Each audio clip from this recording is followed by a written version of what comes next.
Health can be defined as the state of being free from illness or injury.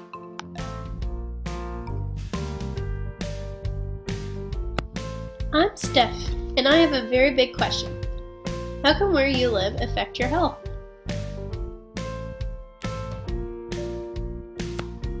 I'm from a very small town in Labrador. I graduated high school with 2 other people, and I know everyone in my community.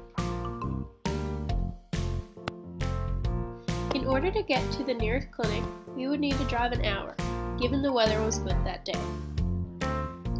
Our winters are cold and long, and we depend mostly on the Apollo to get our food. If any of you know anything about this boat, you know that it's a piece of you-know-what. However, in the more northern regions in Canada, they face way more obstacles than I've ever dealt with in Red Bay. This map shows the all-weather roads and rail lines in Canada.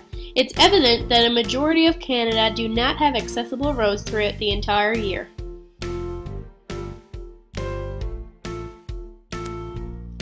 So, how does geographic location influence your health?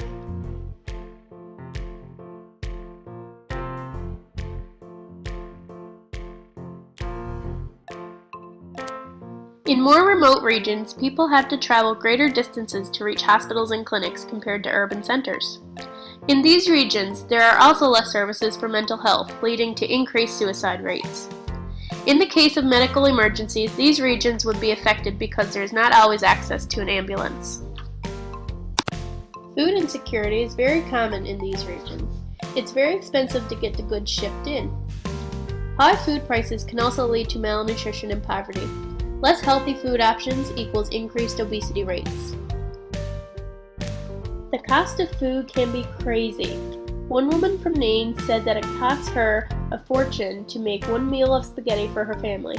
Noodles are priced at $11 and 1 can of sauce is priced at $7.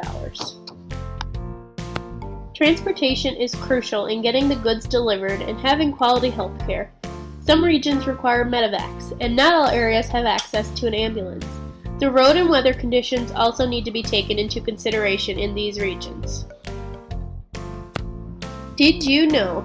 In some northern regions in Canada, it can take up to 3 or more hours to reach a hospital. Aboriginals are 4 times as likely to struggle with food insecurity.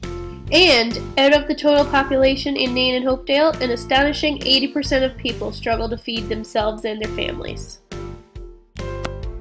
It is evident that where you live has an effect on your overall health and well-being.